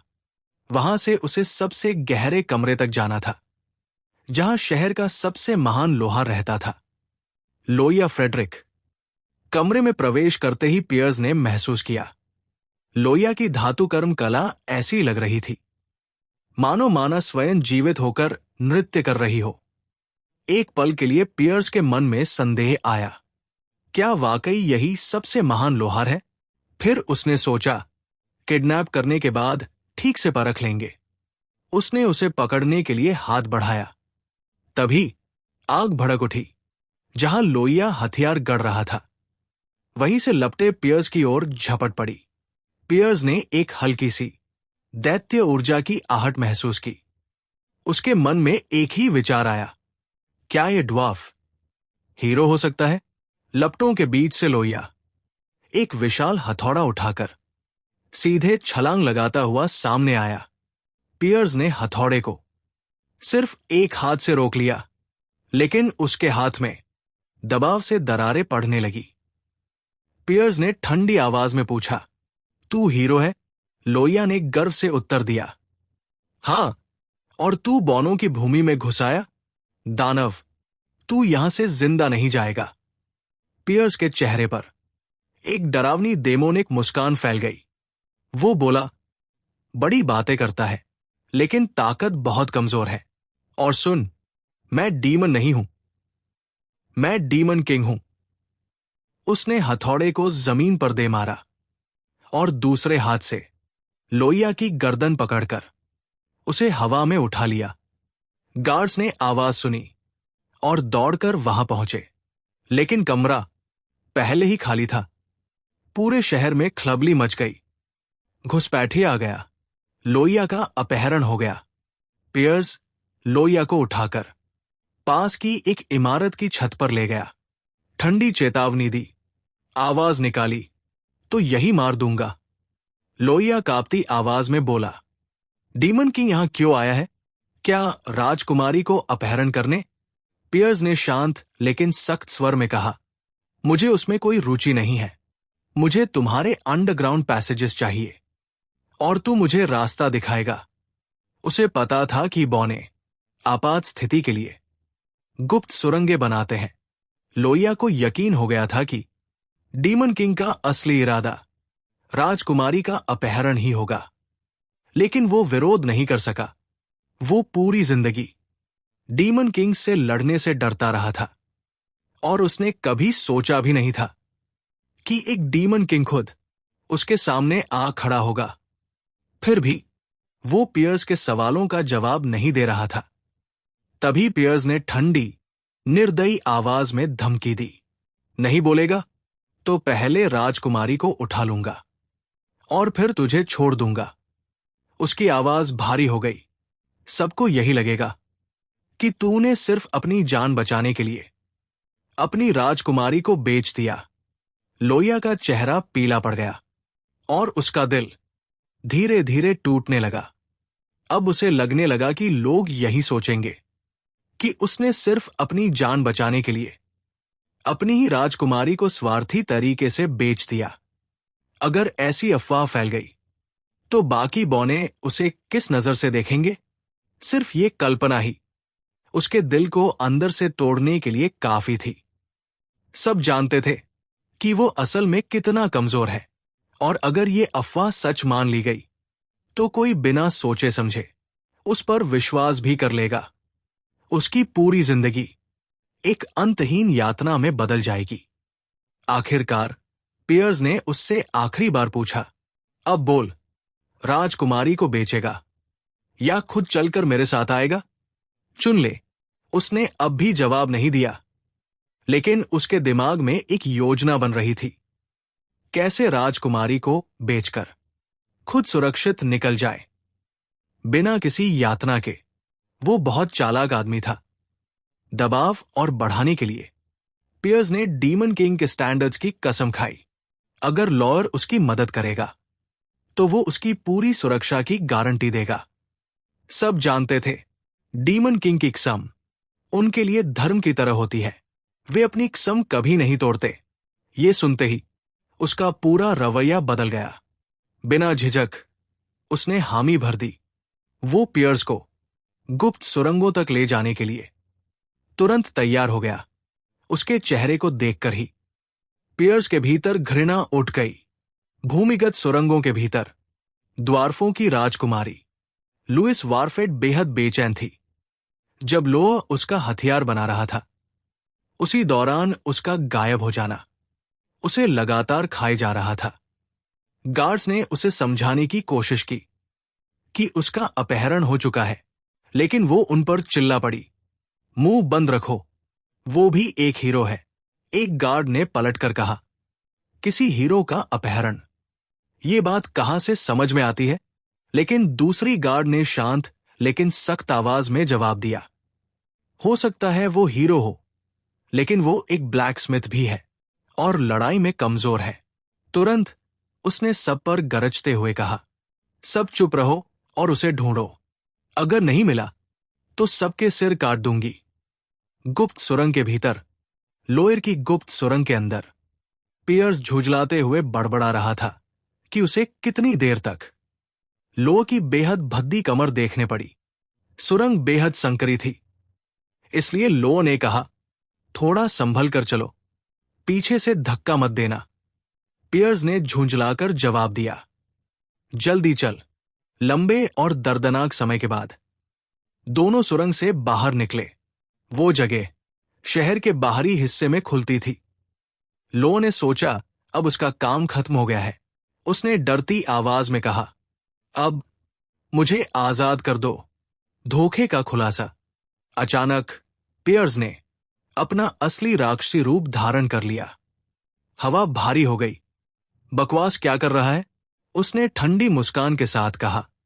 उसने उसे याद दिलाया वो शपथ जो उसने अभी अभी ली थी। लेकिन पियर्स ने हंसते हुए कहा, डीमन किंग के नियम, वो मेरे लिए कचरा है। यही पल था जब लोआ आधिकारिक रूप से डीमन किंग के रेज लिस्ट में शामिल हो चुका था। उसे पछतावा होने लगा।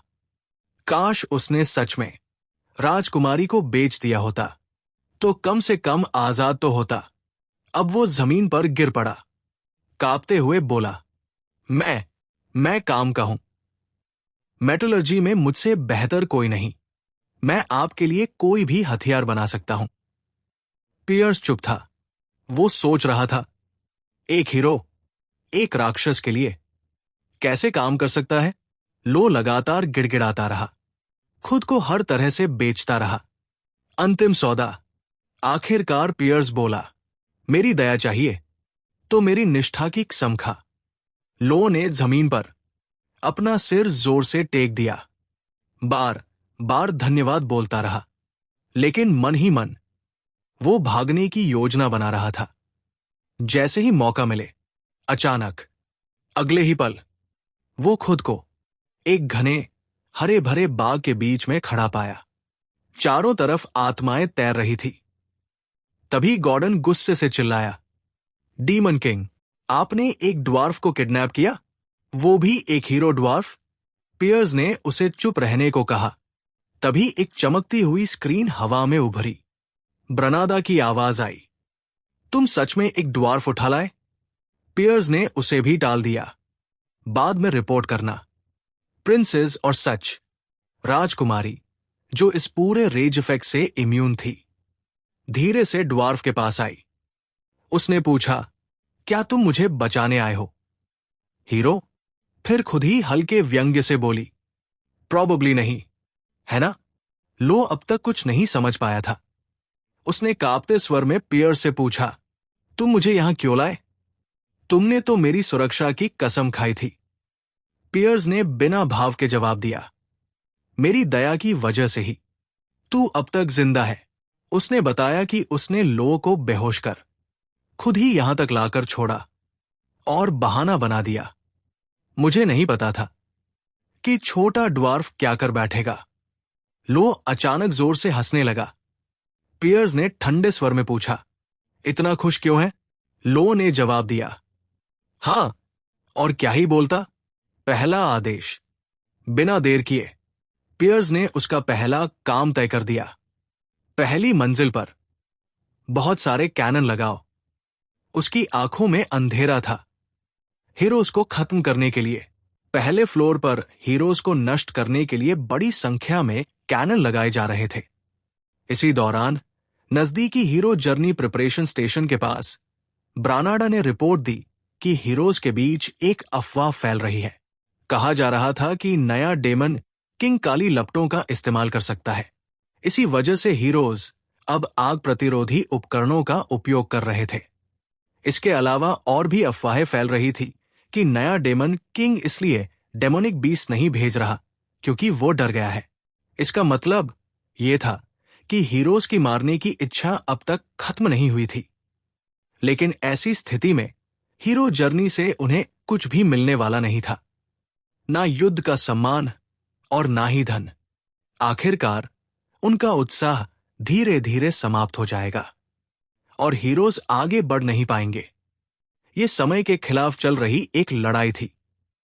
फिलहाल कोई तात्कालिक समस्या नहीं थी, इसलिए पियर ने ब्रानाडा को निगरानी जारी रखने को कहा। तभी ब्रानाडा को समझ आया कि पियर जानबूझकर डेमोनिक मॉन्स्टर्स नहीं भेज रहा था ताकि हीरोज धीरे धीरे कमजोर हो जाए। ये डेमन किंग मानव स्वभाव को लेकर काफी गहरी समझ रखता था। क्या पहले कभी कोई ऐसा डेमन किंग हुआ था? ब्रानाडा इस बात से खुश था कि वो उसका दुश्मन नहीं था। पियर ने लोअर को आदेश दिया कि मना स्टोन्स का इस्तेमाल बिल्कुल न करे। मुझे इससे कोई फर्क नहीं पड़ता कि तुम पहले फ्लोर को कैसे रीमॉडल करते हो, बस इस एक पाबंदी का पालन करो। लोअर ने आपत्ति जताई और कहा कि मना स्टोन्स के बिना ट्रैप्स हीरोज पर काम नहीं करेंगे। लेकिन पियर को जरा भी परवाह नहीं थी। ये तुम्हारा काम है, समाधान ढूंढना तुम्हारी जिम्मेदारी है। उसने आगे कहा, हीरोज को ये डायमेंशन बेहद पसंद है। उनकी ऊर्जा महसूस करने की क्षमता असाधारण होती है। अगर तुम मना स्टोन से ट्रैप्स बनाओगे तो वे सक्रिय होने से पहले ही उन्हें पहचान लेंगे। उसकी आवाज और भी डरावनी हो गई और उसमें डेमोनिक शक्ति की हल्की झलक दिखाई देने लगी। वो बोला, मुझे पूरा भरोसा है कि मैं अपने साथ सबसे अच्छा ब्लैकस्मिथ लेकर आया हूं। अगर मुझसे गलती हुई तो मुझे किसी और को यहां लाना पड़ेगा। इस चेतावनी के बाद लोअर ने पियर की मांगों के अनुसार काम करने का तरीका निकाल लिया। उसने एक जादुई उपकरण दिखाया जो मना के सभी निशानों को पूरी तरह छिपा सकता था। आमतौर पर इस उपकरण को बनाने में 3 साल लगते थे, लेकिन उसकी वर्कशॉप में एक पहले से ही तैयार था। पियर ने फिर से अपनी डेमोनिक शक्ति को बुलाया और पूछा कि क्या यही एकमात्र बहाना है जो लोअर इस जगह से बचने के लिए ला रहा है। लोअर डर के मारे लगभग रो पड़ा, लेकिन फिर भी जोर देकर कहा कि वो पूरी तरह गंभीर है। पियर ने तय किया कि वो एक बार उस पर भरोसा करेगा, लेकिन पूरी तरह नहीं। एक जादुई उपकरण लोअर की गर्दन में लॉक कर दिया गया, जो किसी भी समय उसका सिर उसके शरीर से अलग कर सकता था और जिसे पियर जब चाहे सक्रिय कर सकता था। ये उपकरण पहनने वाले का चेहरा दूसरों के लिए अदृश्य भी बना देता था। अगर ये उपकरण हटाया गया तो पियर ने कहा कि इसे भागने की कोशिश माना जाएगा। ये चेतावनी उस चालाक बौने को नियंत्रण में रखने के लिए काफी थी। इसके बाद उन्हें कई राज्यों में यात्रा करने की अनुमति दी गई ताकि वे सप्लाईज और मैनाइट सामग्री इकट्ठा कर सकें, बिना भागने या नुकसान के डर के। लगभग 1 महीना लगा सब कुछ इकट्ठा करने में, और सारा सामान पियर की सबस्पेस पॉकेट में जमा कर दिया गया। इसके बाद वे वुल्फन वापस लौट आए। उधर ड्वार्वन प्रिंसेस लगभग सबको मार डालने वाली थी, क्योंकि कोई भी उसके प्यारे ब्लैकस्मिथ को ढूंढ नहीं पाया था। एक गार्ड ने उसे बताया कि ब्लैकस्मिथ्स ने बहुत ज्यादा सुरंगें खोद दी थी और हर एक सुरंग की जांच चल रही है, लेकिन बहुत ज्यादा संभावना थी कि लोअर पहले ही भाग चुका हो। उसने साफ कह दिया कि उनके पास उसे ढूंढने के लिए सिर्फ 2 हफ्ते हैं, वरना सब मारे जाएंगे। ये कहकर वो मुड़ गई और वहां से चली गई। साथ ही सैनिकों को आदेश दिया कि ब्लैकस्मिथ्स ने जितनी भी सुरंगें बनाई हैं, सबको भर दिया जाए। जाते हुए उसकी नजर उस अधूरे हथियार पर पड़ी जो लोइया उसके लिए बना रहा था। उसके मन में एक पल के लिए ख्याल आया, काश वो जिंदा होता ताकि उस हथियार को पूरा कर पाता। असल में उसे उस गायब ड्वार्फ से कोई खास मतलब नहीं था। वो सिर्फ उस हथियार की परवाह करती थी जिसे वो बेहद चाहती थी। उसी समय लोअर एक ट्रैप डोर से बाहर निकला। चेहरा पहचानने में रुकावट डालने वाला मास्क तुरंत सक्रिय हो गया, लेकिन फिर भी उसने उसे पहचान लिया। जिस सुरंग से वो बाहर आया था वो उसका निजी रास्ता था, एक ऐसा रहस्य जिसके बारे में किसी और को पता नहीं था। उसने चेहरा ढका होने के बावजूद उसे नजरअंदाज नहीं किया, क्योंकि उसे पूरा यकीन था कि यही वही है। उसके भीतर बची खुची सारी उम्मीद टूट चुकी थी और गुस्से में उसने उंगलियां चटकाई। तू कमीना, तो तू वापस आ ही गया।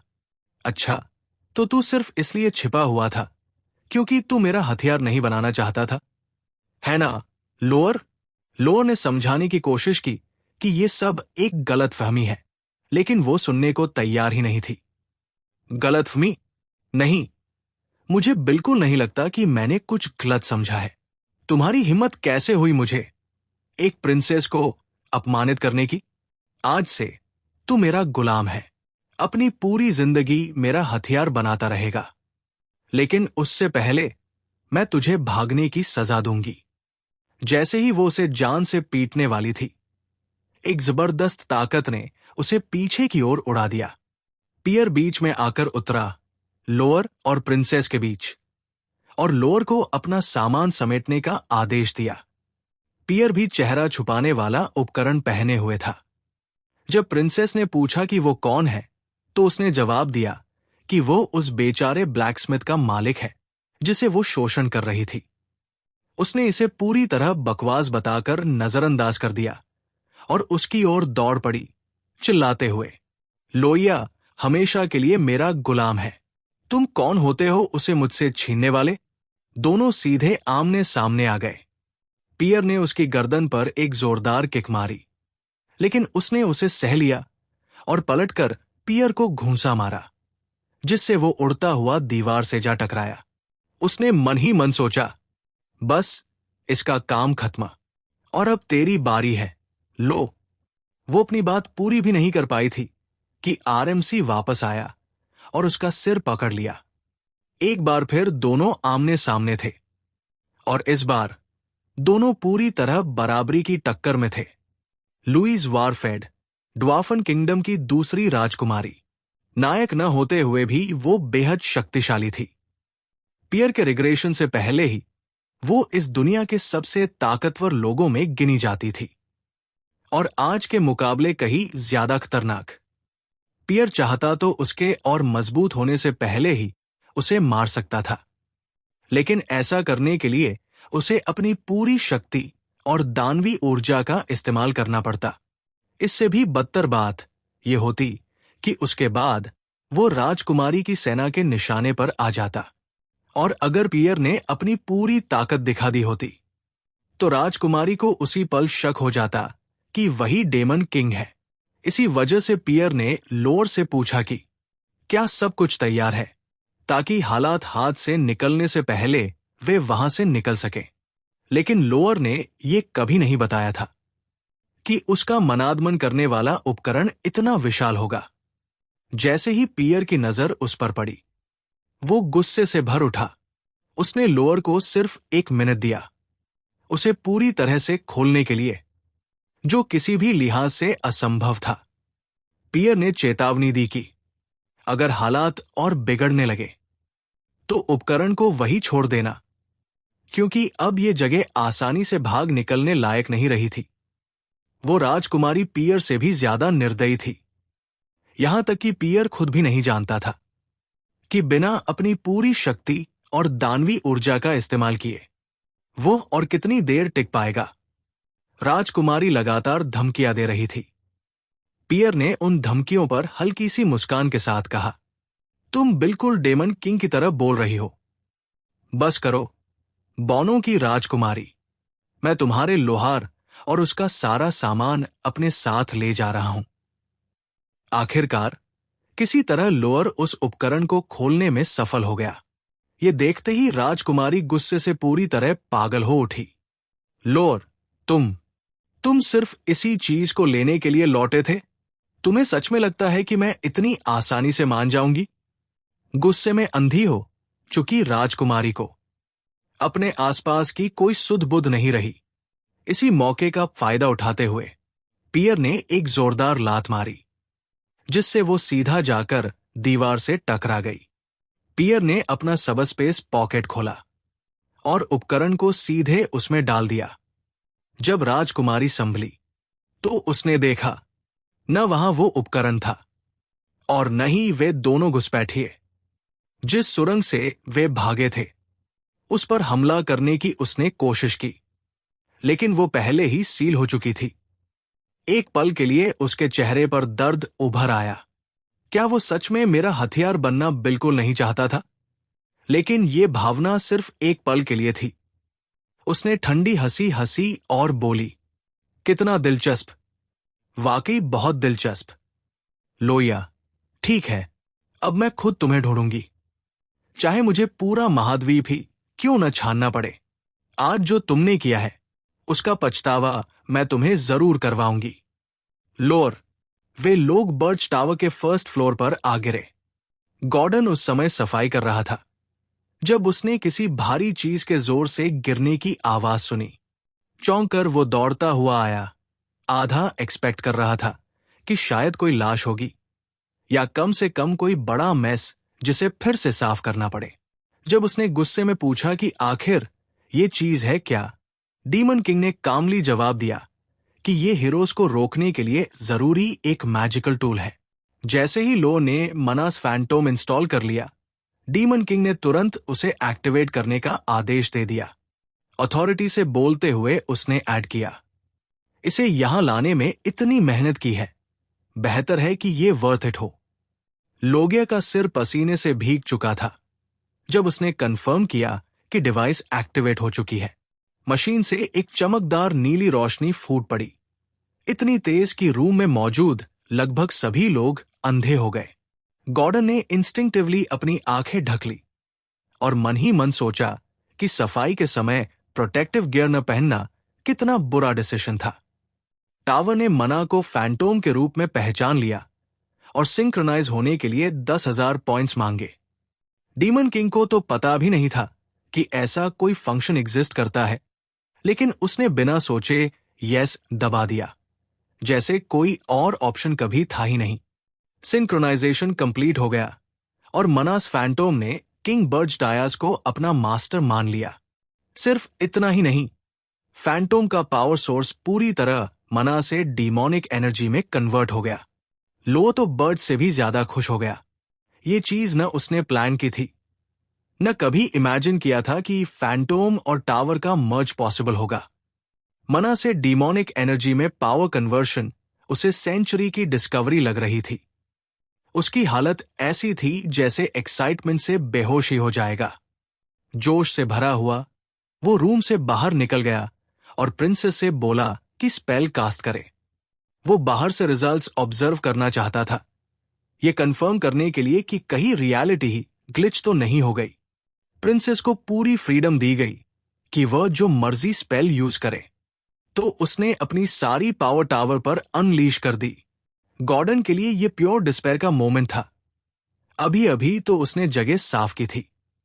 नॉर्मली इतनी बड़ी स्पेल टावर के बाहर से भी फील हो जानी चाहिए थी, लेकिन यहां कुछ भी नहीं।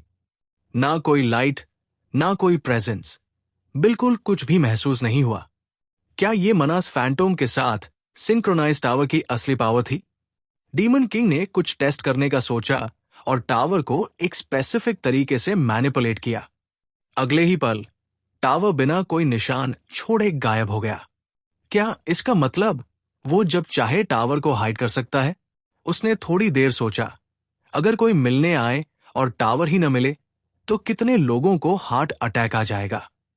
ये एबिलिटी डीमोनिक एनर्जी पॉइंट्स का बहुत ज्यादा खर्च करती थी, इसलिए अभी यूज करना मुश्किल था। लेकिन फ्यूचर में यह पावर बेहद कीमती साबित होने वाली थी। उधर लो अपनी एक्साइटमेंट में पूरी तरह डूबा हुआ था। वो फैंटोम और टावर दोनों को पार्शली डिसमेंटल करके स्टडी करना चाहता था। अपनी पूरी जिंदगी और रिकॉर्डेड हिस्ट्री में उसने ऐसी चीज न कभी देखी थी, न सुनी थी। वो लगातार भीख मांगता रहा कि इस हिस्टोरिक डिस्कवरी को स्टडी करने दिया जाए, बिल्कुल किसी रिसर्चर से ज्यादा, एक ऐसे डीमन किंग की तरह जो बैटल के लिए तड़प रहा हो। आखिरकार बर्ज ने एक कंडीशन पर हाँ कह दी। अगर लो का ट्रैप फर्स्ट फ्लोर पर हीरोज को वाइप आउट कर देता है तो उसके बाद वह जो चाहे करे। और फिर लो अकेला रह गया, मनास फैंटोम के साथ और अपनी बेकाबू इंथुजियाज्म के साथ। ऐसा लग रहा था जैसे वो ऐसे प्लान्स बना रहा हो जिन्हें बाकी कोई पूरी तरह समझ ही न पाए। जैसे ही वे लोग बाहर निकल रहे थे, डीमन किंग ने प्रिंसेस से कहा कि उसके पास उसके लिए एक प्रपोजल है। वो चाहता था कि जो हीरोज फोर्थ फ्लोर तक पहुंच जाए उनका सामना प्रिंसेस करे। प्रिंसेस ने अपनी तरफ उंगली दिखाते हुए हैरानी से कहा, क्या तुम चाहते हो मेन हीरो से लड़ूं? लेकिन मेन तो एक प्रिंसेस हूं। डीमन किंग ने बिल्कुल कैजुअली जवाब दिया, तुम एक प्रिंसेस हो और साथ ही एक जीनियस स्पिरिटिस्ट भी, जिसका अपने रॉयल पैलेस वापस जाने का कोई इरादा नहीं। उसके लिए ये एक्सप्लेनेशन काफी थी और लगता था प्रिंसेस के लिए भी। फिर भी उसके मन में लगा कि ये रोल थोड़ा अनरीजनेबल है। वो एक इनोसेंट प्रिंसेस थी जिसे दुनिया के कामकाज पूरी तरह समझ नहीं आते थे। अपनी ही रेस के खिलाफ जाना शायद उसके लिए ज्यादा हो सकता था। लेकिन जब उसने दोबारा उसकी तरफ देखा, प्रिंसेस पहले ही स्पिरिट समन कर रही थी और ऐसे देख रही थी जैसे फाइट के लिए वेपन्स सिलेक्ट कर रही हो, बिल्कुल शॉपिंग की तरह। डीमन किंग उसे डम्बफाउंडेड देखता रह गया। छोड़ो, उसने सोचा। उसने क्लैरिफाई किया कि प्रिंसेस को हीरोज को हराना नहीं है, बस उन्हें कंफ्यूज करना है और खुद को उनके दुश्मन के रूप में रिवील करना है। अगर सब कुछ प्लान के हिसाब से हुआ तो वो उसे जो चाहे वो देने का वादा करता है। प्रिंसेस मान गई, लेकिन उसकी एक कंडीशन थी। मुझे डीमन किंग की सबऑर्डिनेट के तौर पर इंट्रोड्यूस करना, प्रिंसेस के रूप में नहीं। ये रिक्वेस्ट सिंपल थी, इसलिए डीमन किंग ने एक्सेप्ट कर ली। उसके लिए इसका कोई मतलब नहीं था। लेकिन प्रिंसेस इस बात से एक्सपेक्टेशन से काफी ज्यादा खुश हो गई, बहुत ही ज्यादा। वो तो यहां तक पूछ बैठी, क्या मैं अपनी लुक्स यूज करके हीरोज को सेड्यूस करके फाइट करूं? उस पल डीमन किंग को समझ आ गया, अब निकलना ही बेहतर है। नहीं, बस वही करो जो मैंने बोला है, कहकर वो मुड़ गया। इससे पहले बात और बिगड़ जाती। इस तरह प्रेपरेशंस लगभग कंप्लीट हो चुकी थी। फर्स्ट फ्लोर पर हीरोज को मास मना कैनन से कम किया जाएगा, और जो फोर्थ फ्लोर तक पहुंच जाएंगे उन्हें प्रिंसेस को बेट बनाकर डील किया जाएगा। फिर भी यह काफी नहीं था। करंट सिचुएशन में वो 200 से ज्यादा हीरोज में से आधे को भी एलिमिनेट नहीं कर पाएगा। आखिर में क्या डीमन किंग को खुद ही और स्ट्रांग होना पड़ेगा? जवाब ऑब्वियस था और थोड़ा इरिटेटिंग भी। डिमोनिक एनर्जी से टेंटेड स्पिरिट ब्लॉसम्स हीरोज के खिलाफ खासकर इफेक्टिव होते हैं। उसे और ज्यादा स्पिरिट ब्लॉसम्स कलेक्ट करने होंगे। उसने प्रिंसेस को बताया कि वे लोग निकल रहे हैं, और हमेशा की तरह प्रिंसेस ने एक्साइटमेंट में इतनी जोर से चिल्लाया कि आवाज पूरी जमीन पर गूंज उठी। लगातार 3 दिन तक वे स्पिरिट ब्लॉसम्स ढूंढते रहे, लेकिन कुछ हाथ नहीं लगा। थककर और फ्रस्ट्रेटेड होकर वे एक आइसी वेस्टलैंड के बीच खड़े थे। तभी एक पर्ल ओआरसी सामने आया। वो क्लियरली फेड अप लग रहा था, जैसे इन सबसे पहले भी बार बार डील कर चुका हो। लेकिन इस बार उसने अचानक एक घुटने पर बैठकर कहा, main, crew, blue frost tribe का चीफ्टन, आपको प्रणाम करता हूं। डीमन किंग, कृपया हमारी ट्राइब को अपना बना लीजिए। यह सुनकर बर्ज बिल्कुल एक्सपेक्ट नहीं कर रहा था। बिल्कुल आखिरी चीज जो उसके दिमाग में आ सकती थी। क्रू ने आगे कहा, हमारे एंसेस्टर्स डीमंस थे जिन्होंने डीमन रियल्म को बीट्रे किया था। इसी ओरिजिनल सिन के कारण कृपया हमें आपकी सेवा करने का सम्मान दीजिए, डीमन किंग। बस फ्लैटरी बंद करो, बर्ज ने जवाब दिया। आखिर तुम सिर्फ डीमन किंग का किन बनकर स्ट्रांग होना चाहते हो। वैसे भी तुम स्पिरिट ब्लॉसम से ज्यादा डिमोनिक एनर्जी के लिए सूटेबल हो। क्रू ने हल्की सी मुस्कान के साथ कहा, सोच भी नहीं सकते थे कि आप हमें पूरी तरह समझ लोगे। हेजिटेट करने का कोई मतलब नहीं था। क्रू ने सरप्राइजिंगली शांत टोन में मान लिया और अपने सबऑर्डिनेट्स को ऑर्डर दिया कि चीज बाहर लाई जाए। एक बॉक्स के अंदर 3 स्पिरिट ब्लॉसम्स रखे हुए थे। उन्हें सीधा डीमन किंग को ऑफर कर दिया गया। तब बर्ज को समझ आ गया कि स्पिरिट ब्लॉसम्स कहीं मिल क्यों नहीं रहे थे। बर्ज ने क्रो की बातचीत की स्किल और नेगोशिएशन सेंस को ओपनली एक्नॉलेज किया। वो एक पर्ल ओआरसी के लिए काफी ज्यादा इंटेलिजेंट था। क्रो ने कहा, इस कठिन जमीन पर जिंदा रहने के लिए हमारी ट्राइब ताकत से ज्यादा अकल को इंपॉर्टेंस देती है। बर्ज ने सोचते हुए कहा, इसलिए तुम मेरे पास आए हो क्योंकि तुम्हारे पास ताकत कम है। डीमन किंग्स हमेशा ब्रूट फोर्स से ज्यादा विजडम को वैल्यू करते थे। यह सुनकर बर्ज जेन्युइनली इंप्रेस्ड हो गया, इतना कि उसने को एक्सेप्ट कर लिया। स्नो फील्ड्स में घूमो, मेरी तरफ से अपनी ट्राइब को एक्सपैंड करो, मेरे ऑर्डर्स का इंतजार करो। मैं तुम्हें सिर्फ ताकत नहीं, उससे भी कहीं बड़ा रिवॉर्ड दूंगा। तुम्हारी ट्राइब एटर्नल बन जाएगी। क्रो ने एक बार फिर घुटने टेके, इस बार पहले से बिल्कुल अलग अंदाज में, और बोला, धन्यवाद, हम पूरी वफादारी के साथ आपकी सेवा करेंगे, डीमन किंग। बाकी ऑक्स ने भी उसका फॉलो किया, घुटनों पर बैठकर अपनी लॉयल्टी प्लेज की। अब बर्ज का टावर पूरी तरह से रीइंफोर्स हो चुका था। पोल ऑक्स बाहर की सिक्योरिटी संभाल रहे थे। फर्स्ट फ्लोर पर लो और 16 मना कैनन्स लगे हुए थे। फोर्थ फ्लोर इनहेरिटेंस कंट्रोल के अंडर था। अब सारे पीसेस अपनी जगह पर थे। बर्ज पूरी तरह तैयार था अपनी पिछली जिंदगी में हीरो से मिली बेइज्जती का बदला लेने के लिए। आखिरकार हिलन और हीरोज अपनी डेस्टिनेशन पर पहुंच गए। अर्नेस्ट माउंटेन्स सामने नजर आ रहे थे। नेक्स्ट पार्ट चाहिए तो कमेंट करो।